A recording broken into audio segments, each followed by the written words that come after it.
não é grande coisa, não há grande problema. Sim. As pessoas não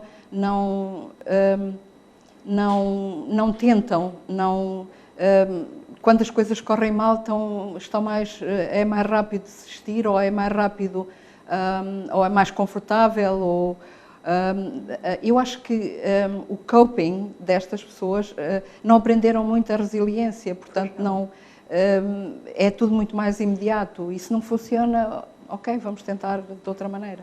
Claro. E isso não é grande coisa, não é grande alicerce, digamos. As pessoas desistem mais facilmente. Claro, sim. E essa resiliência necessária, pronto, até para as questões dos confrontos com a vida, da outra vida, isso é muito claro, não é? E nós com os alunos vemos isso claramente.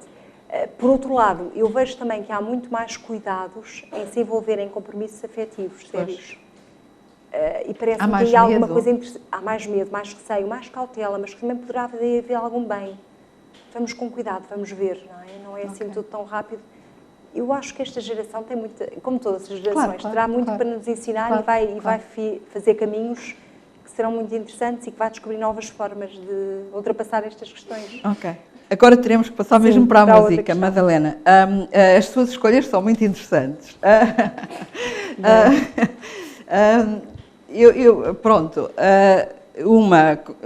Aliás, as duas eu gosto bastante, tanto de uma música como de outra. Para mim, Johann Sebastian Bach, ok, é incontestável. Intransponível. Incontestável.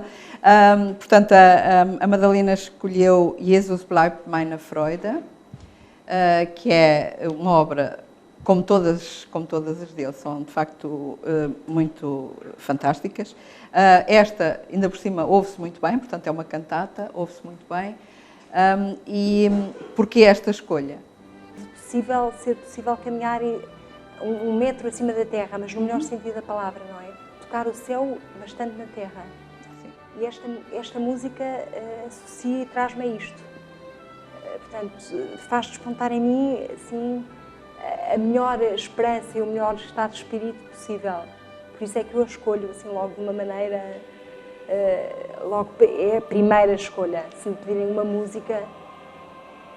É muito interessante porque, por exemplo, há num registro muito mais moderno, mas que não deixa de ser uma oração, também uma canção do Joshko Grobian, que é uma oração, obviamente, sim, quando ele diz que, estando nos ombros do Senhor, que consegue ultrapassar tudo, as montanhas, do género de poder andar sobre a água. Portanto, as pessoas conseguem, acreditando, conseguem de facto elevar-se a muito mais do que são. Isso apesar de ser música moderna, pronto, que se ouve bem também, e pronto, há pessoas que não têm muito acesso à música clássica, mas também na moderna continua a haver pessoas que pensam desta maneira e que sentem a arte na música e a música, para além dos acordes, portanto da música mesmo, também pode ter um texto que nos eleve, não é? E neste caso, tanto numa como outra, isso acontece. Depois a Madalena escolhe outra muito engraçada, principalmente porque, pronto, em tudo diferente não podiam ser mais divergentes, que é dos tribalistas, Já Sei Namorar. Sim, é curioso, sim. Talvez eu gosto muito de pôr coisas que parecem opostas e que não são nada. Pois não. Para mim não tem assim, não tem nada oposto, mas parece, não é? De repente, não, os estilos são, não é? São diferentes, não é? Uma música brasileira. E a mensagem também. Também, tão despretensiosa, que nos fala sim, de jogar à bola, de não quero ver televisão, já sei namorar, já sei beijar a boca. Acho lindo, não é? A parte humana nossa, não é? Humana, mas e que também tem muito física. A ver com a primeira física, de exponenciar ao máximo o que é a humanidade, o que é o viver e a alegria. Ser gente. Sim, ser gente. Portanto, acho esta mensagem, e quer dizer, e não é por acaso, não é? E ele fala aqui também os tribalistas falam de o querer e como Deus quiser, portanto, de uma despretensiosidade, de uma simplicidade vamos gozar a vida, vamos aproveitar, agradecer e viver o mais possível e com profundidade as coisas mais simples, não é? E as coisas mais simples, aí é que está, muitas vezes, dão imensa alegria. Eu acho isso também, quer dizer, nós podemos encontrar bocadinhos de felicidade em coisas as mais simples que possam existir e as mais despretensiosas. E que basta andar-se pelo mundo de olhos abertos para se perceber a maravilha da criação. O que é que a beleza que há numa flor, o aroma de um espaço, o perder de vista, o horizonte, as aves que são uma coisa maravilhosa. Quer dizer, acho que esses momentos que são muito mais compensadores, quer dizer, do que às vezes muitas coisas que são muito mais pretenciosas, que têm muito aquela ar de ser muito valioso e se a pessoa vai ver, afinal, é assim como a areia que passa entre os dedos, não é? Que não tem assim tanto significado porque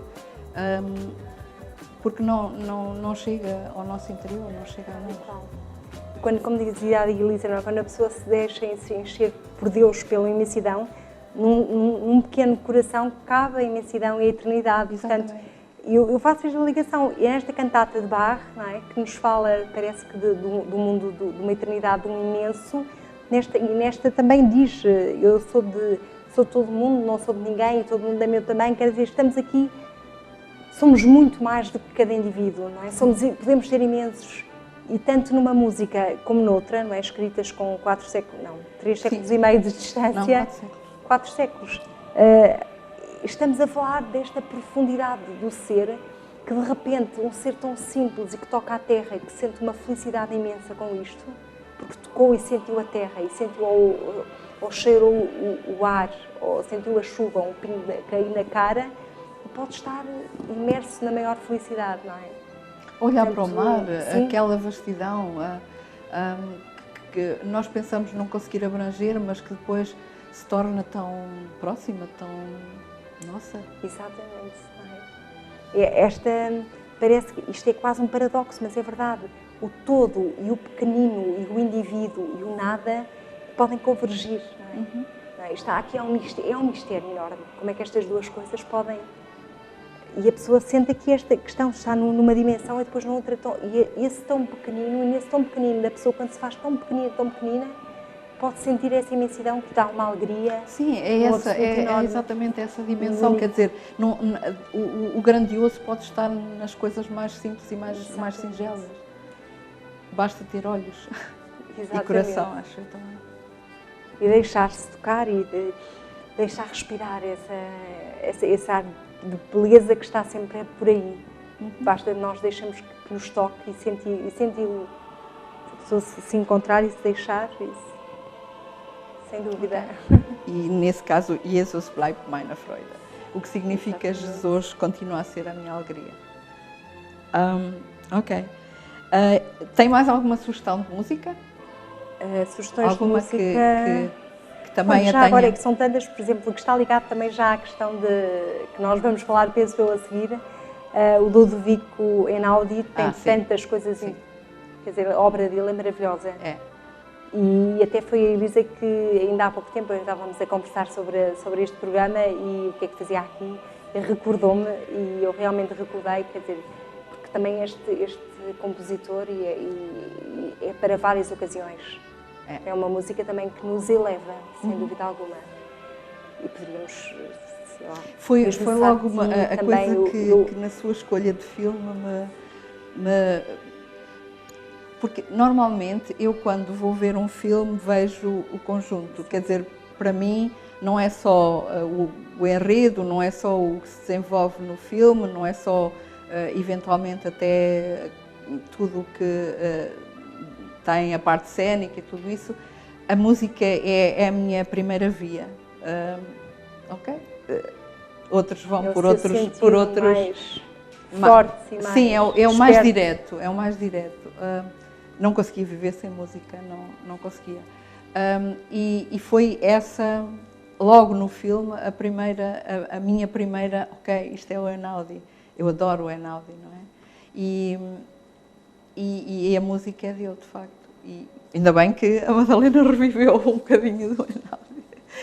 Porque isto tem a ver então com o filme que a Madalena escolheu, que também é um filme recente. Curiosamente, a Madalena foi um bocadinho ao arrepio de todas as minhas convidadas e convidados anteriores, que foi pegar nas coisas muito atuais. As pessoas normalmente têm mais ligação com algo que aqui há uns tempos atrás as tocou de alguma maneira, ou foi ao seu encontro, ou a pessoa foi ao encontro dos livros ou dos filmes, das músicas nessa altura. Quer dizer, há sempre, como falámos há pouco, não há acasos e, portanto, as coisas aparecem no tempo certo. Há algumas coisas, pelo menos, aparecem sempre no tempo certo. Nós é que muitas vezes não estamos despertas para isso e, portanto, às vezes, ok, passa-nos ao lado. Estávamos mais distraídas ou mais distraídos. Ok, e neste caso o filme é um filme recente, que ainda não tem muitos prémios, porque também ainda está nas salas de cinema, não estreou há muito tempo, e chama-se Samba, que é de 2014, de dois realizadores franceses, o filme é francês, um que se chama Éric Toledano e o outro Olivier Nakache. Não sei se diz assim, mas imagino que diga. Pronto, que não sei se estou a pronunciar os nomes bem.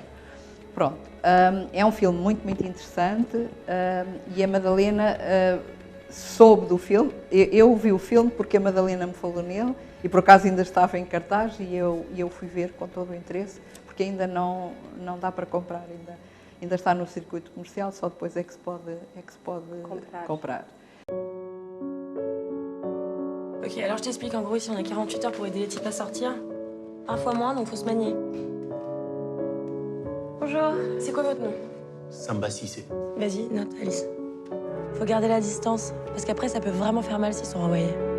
Vous savez, en 10 ans, j'en ai fait des associations. Et vous êtes quand même spécial. Spécial. Merci Alice pour tout ce que vous faites pour moi. Merci beaucoup. C'est bien, tu t'attaches pas, t'as bien compris l'histoire de la distance là. Ta gueule. T'es chaud lapin, toi. Non, arrête. Non, c'est pas chaud lapin. Non, c'est pas lapin. Non. Eh, tu connais la Coca-Cola? Quoi? Non, mais qu'est-ce que tu fais là? Arrête. Non. C'est fini, Coca, là, terminé. Retournez travailler, c'est fini. Samba, viens. Qu'est-ce qu'il y a? Ça, je peux pas, c'est pas possible. Bon, balance les pompes. Qu'est-ce que t'as fait, là? Bah, tu m'as dit balance. On va faire plus classique, on va se faire la ville. Classique, c'est bien aussi. Samba. Je voulais vous dire, quand je suis avec vous, je me sens bien.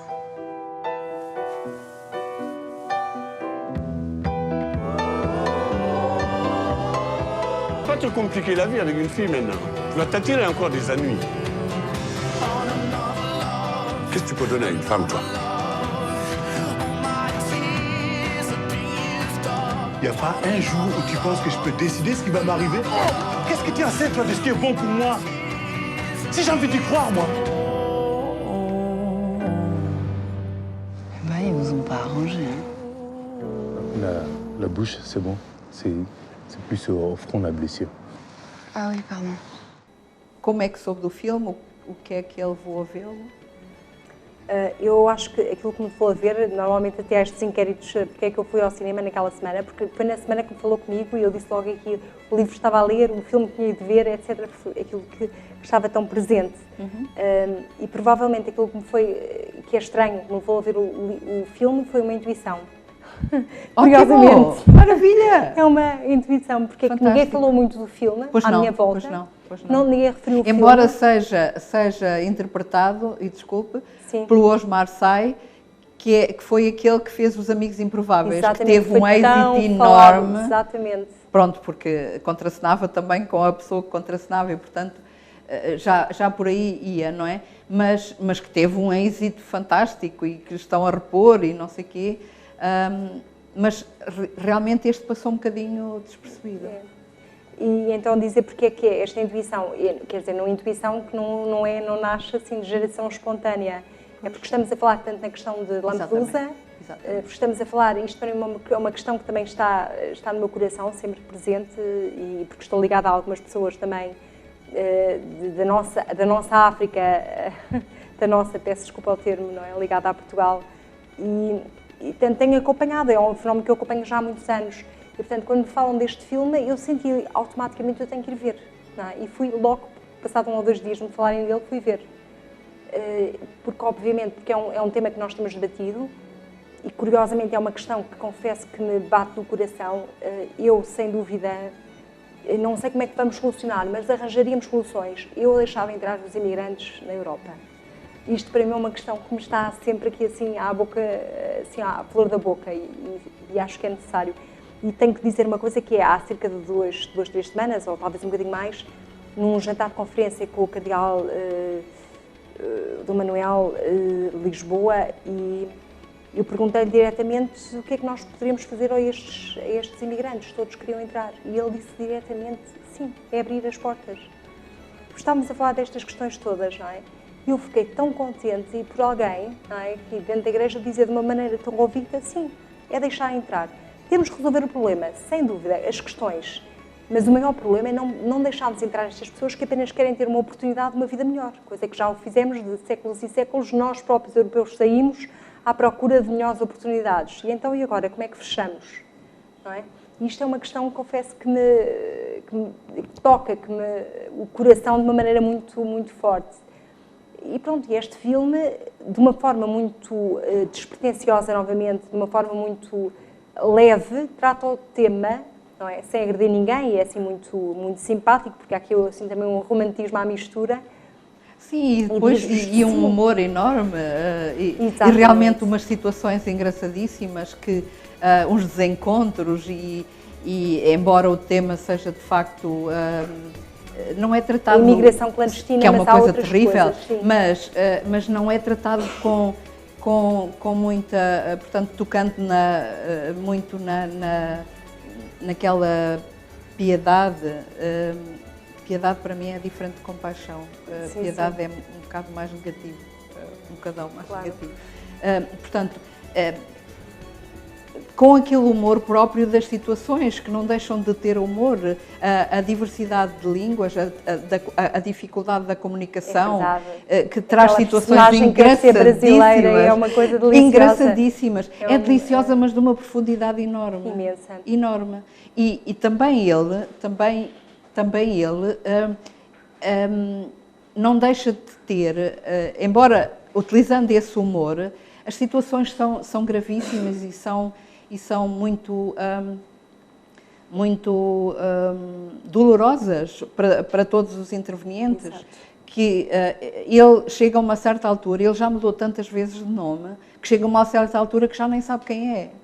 Ele já diz, eu não me identifico, quem sou eu, não é? Quer dizer, a pessoa fica, ao ter que preservar, ou a sua luta pela sobrevivência faz com que as pessoas tenham que recorrer a estratagemas que talvez não tivessem recorrido se a situação fosse normal, e que desumaniza as pessoas. Quer dizer, as pessoas acabam por não estão bem, não estão em parte nenhuma, não se sentem em casa em parte nenhuma.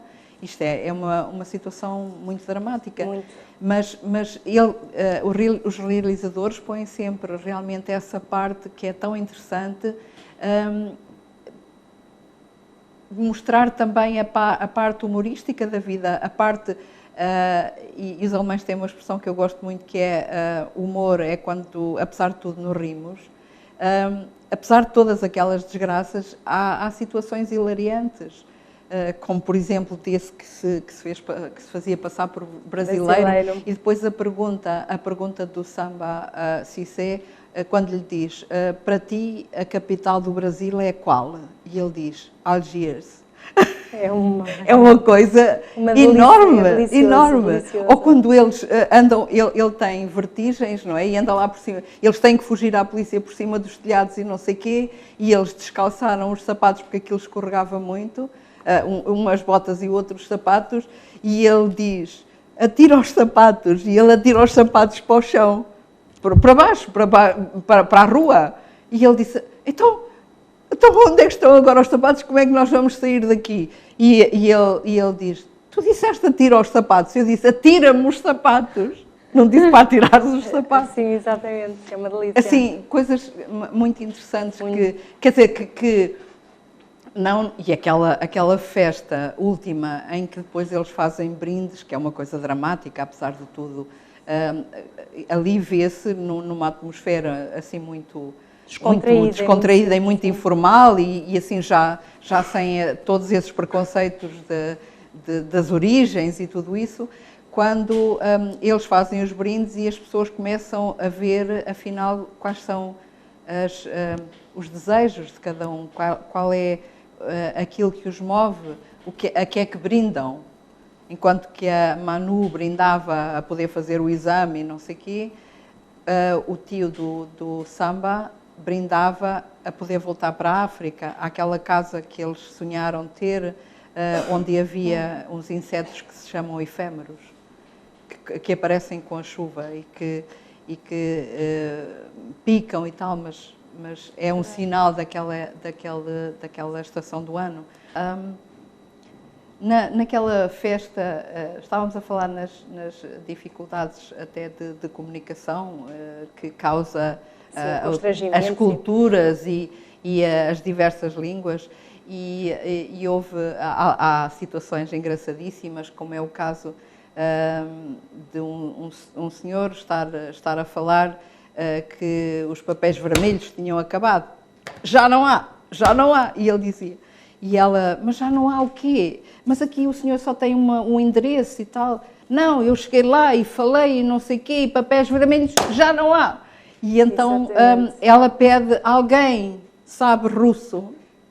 E vem uma pessoa a dizer que sim, levanta a mão todos aqueles que estão naquele momento a querer ser atendidos lá na associação. Estes imigrantes, não é? Que entram clandestinos e que precisam de papel e legalizarem-se. E têm que passar por várias instâncias e portanto, numa delas deram-lhe um papel vermelho, todo dobradinho, então o homem dizia que já não há. E veio então pôs a mão, que sabia russo, e ele começa-lhe a falar. E ele diz, pronto, eu já percebi, então é assim, ele chegou lá e tinham estes papéis vermelhos e quando chegou à vez dele, já não há. A mulher ficou a saber o mesmo, porque que papel era aquele, porque ele não sabia, só sabia dizer que papel vermelho já não há. Pronto, ficaram a saber o mesmo. E depois há algumas outras, as interpretações que elas pediam quando havia línguas que elas não dominavam, não é? E depois mesmo as que dominavam, é sempre a segunda língua dos outros também, portanto, a possibilidade de uma comunicação mais ou menos fidedigna é bastante remota. E outra cena que eu achei muito engraçado foi quando, pelos vistos, costumavam fazer uma festa quando juntavam assim as pessoas da associação com alguns daqueles com quem trabalhavam e chegou à altura dos brindes em que cada um brindava àquilo que lhe gostariam mais que se visse realizado. E é a francesa a primeira que ajudou a Alice ao princípio, porque a Alice estava como voluntária por ter entrado num processo de burnout. E, portanto, não estava a trabalhar e resolveu fazer trabalho voluntário nessa associação que acolhia os imigrantes ilegais, porque acabava por se tratar disso, mesmo com o Samba, acabava por se tratar de um processo de imigração ilegal, porque ele ainda não tinha adquirido a possibilidade de ter documentação. Ele trabalhava há 10 anos em França, mas sempre tudo muito provisório, não é? E, portanto, agora, ele que queria fazer uma carreira de cozinheiro, estava a ver-se impedido porque lhe faltava um papel que comprovasse aqueles 10 anos que já estava em França.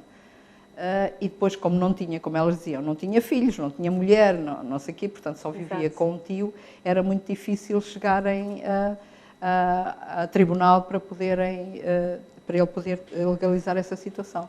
E quando chegaram à altura dos brindes, havia uma senhora que deveria ser mais ou menos da minha idade, pelo menos Bob Marley era muito atual na cabeça dela, e então a francesa fez um brinde a conseguir passar no exame da faculdade. Depois o tio do Samba dizia que era regressar à África para ter a casa à beira do lago com as condições que tinha. Mesmo tendo insetos que na altura da chuva vinham e que os picavam, que se chamavam efêmeros, portanto era uma coisa passageira e ele até isso suportaria.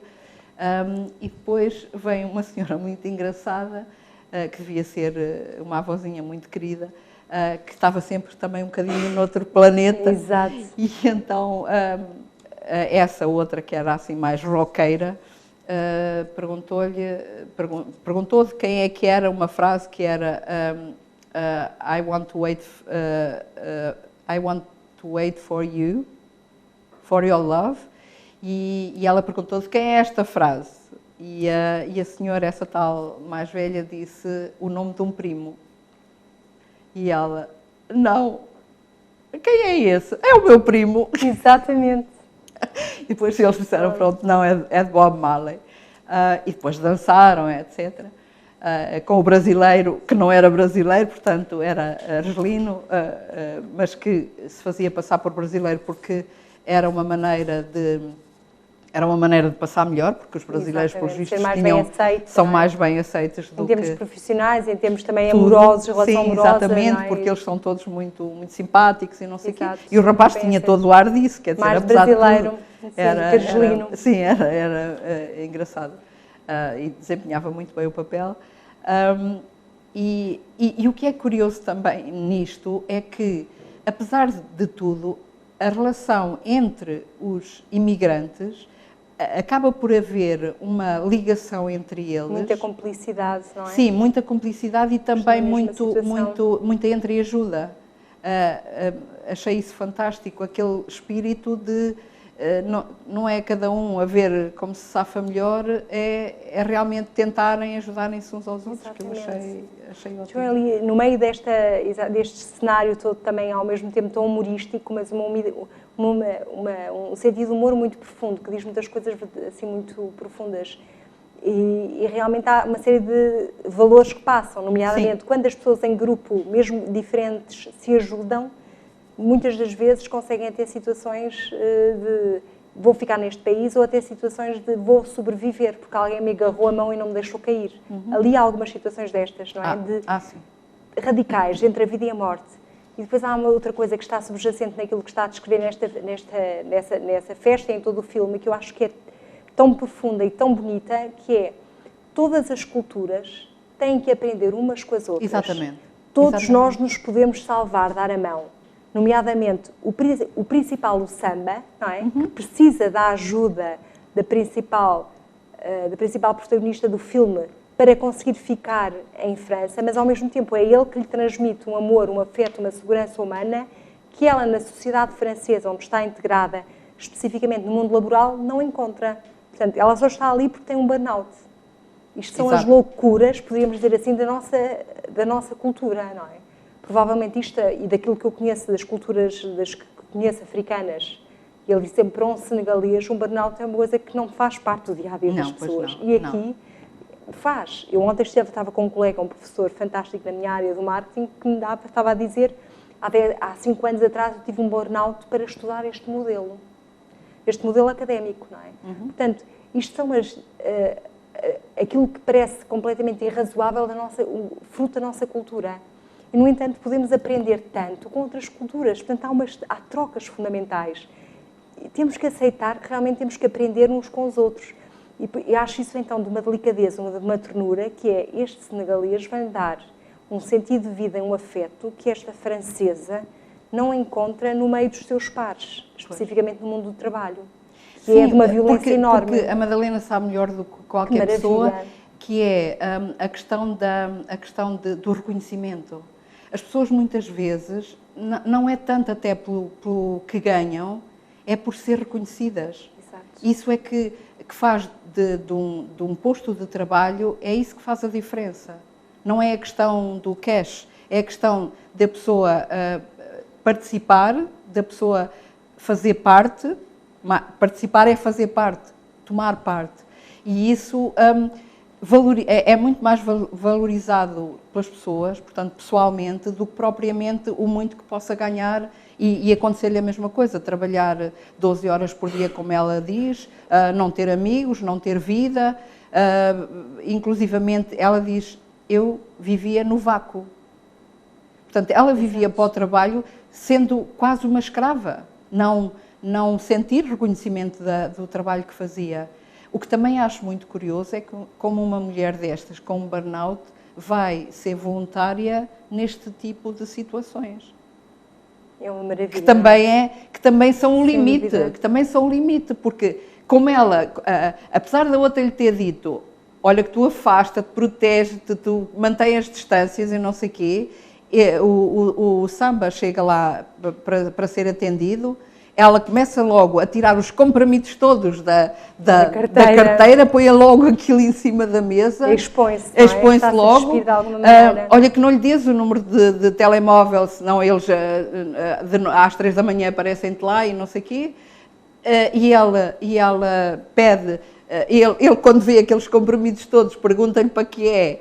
E ela diz-lhe para que é, e ele diz, eu também podes dar alguns. E ela diz, quais é que tu queres? E ele escolhe naqueles, um é para dormir, o outro é para não sei o quê, o outro é para não sei o quê. Para acordar, para dormir, etc. Para ter energia. E ele escolhe um deles. Quer dizer, isto é de uma é interessantíssimo, é assim, de uma leveza enorme, com essa profundidade toda, não é? E depois, quando ela lhe pergunta assim muito a medo, porque ela estava toda a tremeliques, não é? Porque vindo de um burnout, a dar-se com uma situação daquelas não deve ter sido fácil, não é? Então, ela lhe pergunta, o seu número de telemóvel? E ele diz-lhe o número de telemóvel e ele diz-lhe, e o seu? E o seu? E ela fica a olhar para ele, fica como que hipnotizada e depois, diz-lhe o número, dita-lhe o número do telemóvel dela, quando a outra diz, ok, nunca dês o número do teu telemóvel. Regra número 1. Regra número 1. Portanto, quer dizer, as pessoas nós somos todos iguais, apesar de sermos únicos e únicas, mas somos todos iguais, somos tudo pessoas. E isso ali é uma das coisas que passa, quer dizer, não há pessoas de primeira e de segunda classe. E depois há uma coisa que a mim me faz muita impressão, é que em Portugal não se discute estas coisas. Não se discute. Eu não vejo nos meios de comunicação serem discutidas estas questões. O que é que Portugal pode fazer pelos imigrantes ilegais? Portugal está, nas percentagens, abaixo de quase todos os países. Só tem Estónias e sem desprestígio nenhum para a Estónia, ou não sei o quê, mas quer dizer, é dos países que acolhe menos imigrantes. E nós somos um país que normalmente deveríamos estar muito espertos para isso, porque nós imigramos para todo lado. Claro. Para todo lado. Portanto, nós conhecemos o que é a situação de acharmos que isto aqui é pouco para nós. Foi sempre está-nos inscrito no ADN, não é? Mas não, nós não fazemos isso. E eu vejo noutros países, quer dizer, os escandinavos estão à frente de qualquer um. Acolhem imigrantes como nenhum dos outros países, porque mesmo a Itália e a Espanha acolhem para despachar. E isso é uma discussão muito acesa na Alemanha, por exemplo, que é a realidade que eu conheço melhor e que acompanho mais, e isso é discutido todos os dias, por todas o tipo de instituições, até porque como há xenofobismo e como há ataques sérios de um grupo que por acaso é correspondente à Alemanha de Leste, e tem havido coisas muito feias e muito más, isso é um assunto que está a ser muito discutido. E são coisas muito graves que têm acontecido lá, mas que não deixam intimidar as pessoas. Claro. E realmente essa política vai ser alterada. Aqui pouco se fala. Pois, porque também se dá muito essa área à Igreja. Portanto, é mais uma questão que a Igreja tem que resolver, e sem legislação a Igreja não pode resolver nada, a revelia, seja do que for. Quer dizer, por muita caridade que queira exercer, não pode ir contra as leis e, portanto, tem que se fazer alguma coisa nesse sentido. Sim, sem dúvida é preciso fazer. É curioso, a Elisa está a dizer isto, eu como membro e como portuguesa e como membro da Igreja, portanto, também estou desde há 25 anos ligada a instituições da Igreja, e estive também como voluntária missionária em África com a Igreja, acolho aqui e faço parte de instituições que acolhem imigrantes. Eu própria também tenho tido lá, já tive em alturas da vida pessoas lá em casa africanas, especificamente São Tomé, estou muito ligada, sou madrinha de casamento de 2 São Tomenses, depois vieram cá casar. Portanto, curiosamente, o meu dia-a-dia, a minha experiência é a minha, mas também há muitas pessoas assim como eu, que tenho a minha experiência é de que estamos a acolher, não é? Sim, sim. Que estamos a acolher. E estas pessoas, e que eu vou acompanhando várias, têm facilidade em estar cá, em vir estudar, em viver, algumas vêm cá por causa de cuidados de saúde delas ou dos filhos e depois regressam. E eu acho que, como sendo, é um país de grandes costumes, e mais uma vez aí também somos, apesar da legislação que pode não favorecer, a nossa realidade é de estarmos a acolher muitas pessoas. Ilegais. É uma realidade completamente diferente. Mas quando eles não são aquelas pessoas que vêm que vêm a salto e que vêm pelo Mediterrâneo, ou seja, por onde for. Portanto, não é... Essas pessoas, ok, nós sempre tivemos... Senhoras e senhores telespectadores, o tempo, como lhe disse, passou a correr. Espero que para vós também tenha passado. Agradeço imenso o estarem connosco. Despedimos-nos até ao próximo programa. Lemos, ouvimos e vemos no próximo mês. E até lá, fiquem bem. A vossa Elisa Maria.